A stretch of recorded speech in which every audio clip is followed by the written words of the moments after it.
Okay, happy Wednesday to ya. Hope you're doing good.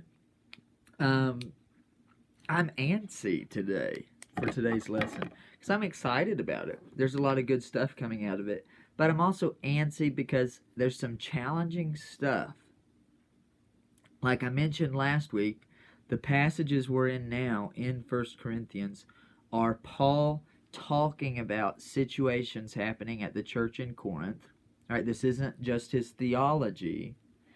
This is his ethic, which is to say, this is the way that we should live within these specific situations with what's going on in society. But he's writing to the church in Corinth in these passages. It's for us, it's for our benefit. That's why it's in the Bible. That's why God put it in the Bible for us. But it's written to Corinth. So there's a lot of layers, and it's difficult. And the other difficulty is that I can't get your questions. So let's simplify a little bit. If you've not read chapter 11 already, pause right now and read it. Read chapter 11 of 1 Corinthians. Go ahead. Now that you've done that, and if you haven't read it, don't continue watching the video. You're not welcome on this video if you've not read the chapter. I'm kind of kidding, but not. We're going to talk through the two issues that come up in this chapter, and the first is really from verse 2 through 16, and the second is discussed in 17 through 34. The second is maybe a little simpler, so I'll just gloss over it at the end of this. But the first one I'm going to spend a bit of time on. All this about head coverings and why people should wear head coverings. Paul's basically saying that the men need to have their head uncovered and their hair needs to be short when they're prophesying or praying, which is the equivalent of preaching, basically. Preaching and praying. And the women, he's saying, anytime they're prophesying or praying, they need to have their head covered. Okay? Or if they don't have their head covered, it's as if their head's shaven, which really was probably kind of a symbol for when a woman had committed adultery. She would shave her head. So it's shameful. It has some immodesty to that. But so does the idea of a man having long hair, potentially. So there's these different dynamics of what's going on. And remember now, in Corinth, lots of different people are coming together. You have the natives of Corinth, the Greeks, you have Jews, and you have Romans. Remember, we talked that very first lesson that feels like ages ago, that it was a Roman colony, so Rome had sent their veteran soldiers to Corinth. And all of these groups are now a part of the church. Some of them had traditions of everybody covering their head in worship. Others of them had traditions for people to have a covering at some points and other points not. For some members of the time of worship to have their head covers and others to not. Sometimes it was based on whether they're men or women. Other times it was not. Very confusing. Very different. And so Paul is trying to find a way for the Christians in Corinth to worship together in a way that is honoring of God first, but also a way that respects where everyone's coming from. And he ends up landing on these two traditions that are really about modesty and about not drawing attention to yourself in a kind of like ooh la la sort of way, or in the sort of way of just being the focus of what's going on. And when you think about it, that's very important. We don't want whoever's preaching and teaching us to be the focus of the preaching or the teaching, because preaching and teaching of the good news of Jesus Christ is meant to lift up, you guessed it, Jesus Christ. So to the church in Corinth, Paul says to women who are prophesying and preaching and teaching, he says, women, cover your hair. It's not about how well made up you are today. It's not about how pretty you are. It's not about how nice your adornment is. Be modest. Be covered up.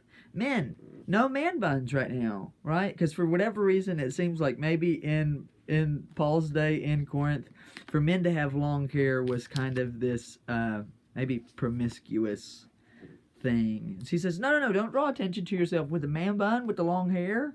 No, get yourself just a haircut and make it not about you. It is important to remember too, he's talking to people who are prophesying and praying. That feels important. He's saying Christ's the head of all this. Christ's the most important. So go ahead, and men and women both, when you're leading, when you're teaching, when you're prophesying, be modest about it. I'm kind of oversimplifying maybe, but I think that is the heart of what Paul's message is in 2 through 16. Now the important part, the last part of that, Paul says, if anyone is inclined to be contentious, we have no such practice, nor do the churches of God. Every church is doing things a bit differently. So he's saying, these are the traditions we have in my church. Be modest, men and women both. Be as modest as you can. But being contentious, fighting, arguing, being disunified. Oh, we're going back to that theme of unity for a second. Surprise. Being argumentative is not a tradition in any of the churches. Fit into the culture by being the best you can within the culture. There's almost an in the world but not of the world type of dynamic going on here. How do we live in Corinth? By being the church, right? How do we live in Johnson City? Respecting the values of the culture around us while still being true to Christ. Because sometimes they overlap, other times they don't. Hope you're in community right now, because a lot of this is not going to be easy to pick up by yourself. But I really believe in you. I say this to you guys all the time, so I hope you still soak it in when I say it. You're amazing for being the types of 5th, 6th, 7th, and 8th grade students that I trust to be able to do a Bible study of a whole book of the Bible. It's amazing to me. So keep doing the good work. Keep doing the hard work of it. That's kind of the point, I think, of 11, 2 through 16. And if you'll refer back to last week's lesson, when we talked about giving up our rights, giving up our preferences, I think that's an important setup for that discussion that Paul has. Who'd have thought? 10 leads to chapter 11 and builds it up. Okay, the last part here, and this is just a repeat of the thing we've talked about before in some ways. But at the Lord's Supper, what's happening is there are rich folks and poor folks. And the rich folks at the Lord's Supper are having a ton to eat. They're getting drunk with all the food and wine and good things. And others, brothers and sisters, are hungry at the Lord's table. They're hungry at the Lord's table. That's an oxymoron. Those two things can't go together.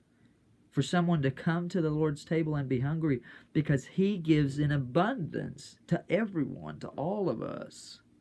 So Paul says, this is not right. The way you're doing it, in 27, you're eating and drinking the cup of the Lord in an unworthy manner. And because of that, you're guilty concerning the blood and the body of the Lord. So it's not just some kind of internal, where's your mindset when you come to have the Lord's Supper, but it's, are you looking out for your brothers and sisters in the church when you come to have the Lord's Supper? For us, on Wednesday night, when we're having pizza, before we play nerd ball and have our music and do our lesson, is there somebody eating by themselves? Is there somebody in our midst that's not been checked on yet? Is there somebody not eating? Right? Did they show up and not have $3 and they're not getting anything to eat? Well, we'll take care of that. We'll make sure they eat something. But come tell me they need to eat something. Are we looking to the needs of everyone around us when we gather in Jesus' name? Because if we don't, whether it's for the Lord's Supper or anything we do as the church, and we're the church everywhere we go, by the way, but if we don't look to the needs of those around us, we're not living in a manner that's worthy of Jesus, because he's come to give himself to all of us. He's come to serve and love and take care of all of us, and we, to the extent we can, are meant to do the same thing. Those are two little situations in Paul's day. And so you can see in Corinth, so you can see when Paul's saying, hey, this unity thing is important. It's not that he just wants people to come around and hold hands and sing Kumbaya or something, or all believe the exact same thing. No. But unity, in the way that Paul's asking the church to do unity, is required to fulfill the gospel of Jesus. The ways that this church was being disunified dishonored Jesus. So it's not just an ethical thing. It is. It's not just about how we live and having the right behaviors, but it's also about our ability to evangelize, to share the gospel. It's very important. And that's why we keep talking about it. That's why he talks about that same thing throughout all of 1 Corinthians and other places besides. Kept it under 12 minutes, which was my goal. So I'm going to shut up really quick and get off of here. But you need to know that I love you and I miss you and I'm proud of you. And I really believe in you, because otherwise I wouldn't be going through this series with you right now. Take care of each other. Let me know if you need anything. And I'll see you at 7 p.m. for the Zoom. Oh, just over 12. Dang it.